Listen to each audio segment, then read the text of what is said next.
Guys, उम्मीद है आप सब खैरियत से होंगे। Welcome back to my channel the hope 786। Kindly मेरे चैनल को सब्सक्राइब कर दें और बेल आइकॉन का बटन दबा दें।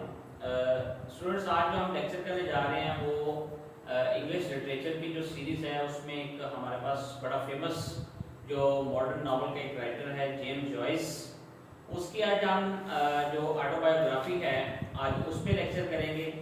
मैं आपको जेम्स जॉयस की जो बायोग्राफी है उस पर बताऊंगा।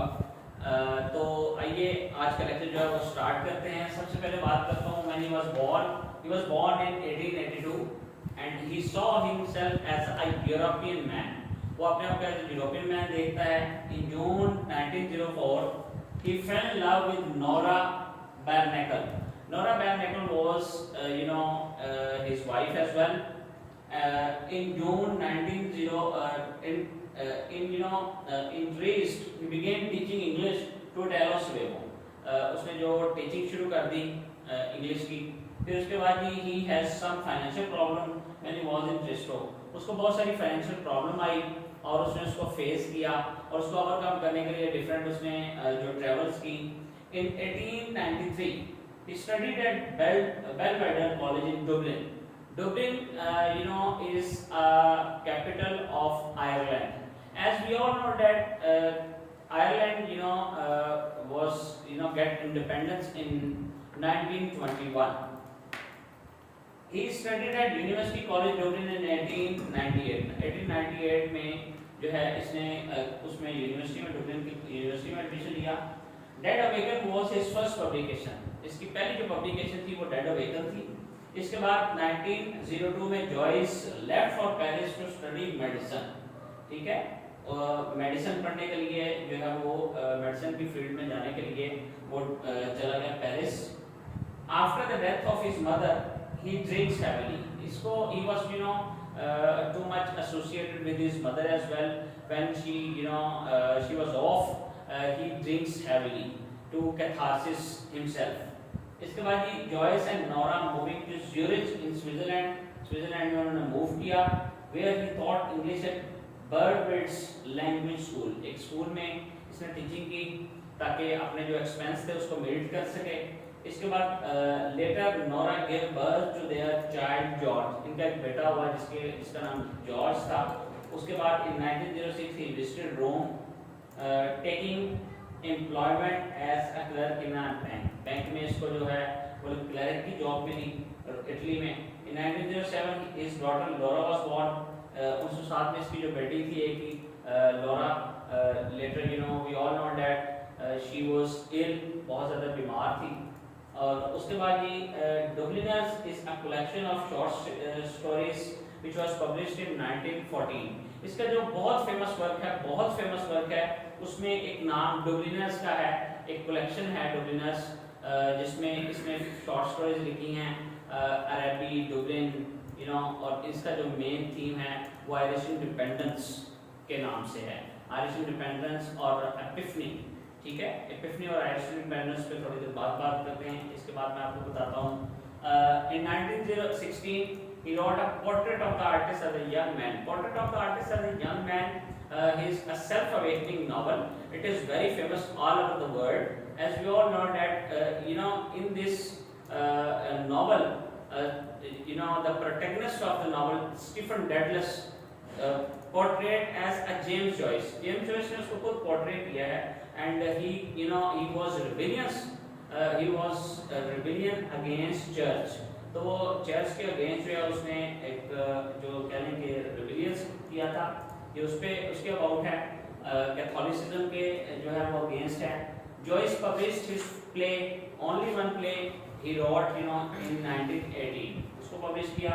इन 1922 the most important work in the history of English literature his famous novel was Ulysses. Ulysses जो है वो ओडेसी की होमर जो है उसमें यूलिसिस जो प्रोटैगनिस्ट है पोएम और रोज को मिक्स करके उसने किया है। In 1941 Joyce underwent surgery in Zurich for ulcer. इसको अल्सर था, अल्सर का प्रॉब्लम आया तो स्विट्जरलैंड में ज्यूरिच में जाके इसने अपना इलाज करवाया। 11 जनवरी को जो है वो जॉयस वहाँ पे गया। 13 जनवरी को 2 दिन बाद 1941 में he died in Zurich at the age of 58। 58 साल की उम्र में इसकी डेथ हो गई। His body was buried the Fluntern cemetery Switzerland में इसको जो है वो दफनाया गया। अब इसके फेमस वर्क की जरा बात कर लेते हैं। जिस तरह हमने बात की डुब्लिनर्स की, हमने बात की portrait of the artist as a young man की, हमने बात की यूलिसिस की, इसके अंदर जो एक वर्क था novel stage play sorry exile, उसमें बात की। तो इसने जो टेक्निक यूज की है अपने नॉवल के अंदर, ही यूज स्ट्रीम ऑफ कॉन्शियसनेस। इसने स्ट्रीम ऑफ कॉन्शियसनेस टेक्निक को, वर्जीनिया वुल्फ की जो टेक्निक थी उसको आगे बढ़ाया। उसके बाद इसने इसका जो मेन थीम था वो आयरिश इंडिपेंडेंस और एपिफनी था। स्टूडेंट्स मैं यहाँ पे एपिफनी लिखने लगा हूँ। एपिफनी जो है वो क्या होता है ये मैं आपको थोड़ा सा बता दूं। एपिफनी कहते हैं a moment of truth, it is a philosophy, a moment of truth, ठीक है। When you realisation the moment of truth, जब आपको रियलाइज हो जाए moment of truth. Irish independence को आप जैसे जानते हैं कि when you know the first world war was started 1914 and at that time colonisers I mean Britain he promised to Ireland that you will independent in 1914, but unfortunately at that time first world war was started, so they revolted against colonizers and in short in 1921 they got independence as well. So James Joyce का बड़ा अहम role है independence हासिल करने में, और इसने जो अपना रिवोल्ट किया चर्च के अगेंस्ट, और इसका कहना था कि जो चर्च के लोग हैं उन्होंने he was taken possession of the church as well। उन्होंने कैथोलिसिज्म पे किस तरह उसने अटैक किया। उसने कहा कि चर्च के जो लोग हैं, जो ये जितने भी मजहबी लोग हैं, किस तरह आपको एक्सप्लॉइट करते हैं। तो उसने एक्सप्लोजन के खिलाफ जो है वो रिवोल्ट किया। तो हम इसका इख्तिताम स्टूडेंट्स यहाँ पे करते हैं कि जेम्स जॉइस एक ऐसा नाम है जो इंग्लिश हिस्ट्री के टॉप 100 जो राइटर्स हैं, एक तो इसका नाम उसमें हमेशा जिंदा रहेगा, इसकी यूलिसिस और portrait of the artist as a young man की वजह से, इसके डुब्लिनर्स की वजह से। इसका काम बहुत खूबसूरत है और बहुत कॉम्प्लेक्स है। बहुत कम राइटर जो हैं वो इस तरह कर पाते हैं, और स्पेशली मॉडर्न नॉवल में हमने देखा वर्जीनिया वुल्फ थी, जेम्स जॉइस था, टी.एस. एलियट था, ये बहुत ज़्यादा कॉम्प्लेक्स और बड़े, एनी गिब्सन था, तो बड़े खूबसूरत ये लोग थे और इन्होंने बड़ा अच्छा वर्क किया। तो आई होप सो कि आपको आज का जो मेरा लेक्चर है वो बहुत अच्छी तरह अंडरस्टैंड हो गया होगा। इसके बावजूद स्टूडेंट अगर किसी ने कोई क्वेश्चन पूछना है तो प्लीज़ कमेंट बॉक्स में भी आ सकते हैं। मेरा जो पर्सनल नंबर है व्हाट्सएप का वो भी यहाँ पे शेयर किया जाता है। कोई भी क्वेश्चन पूछना हो तो आप वहाँ पूछ सकते हैं। Thank you very much students.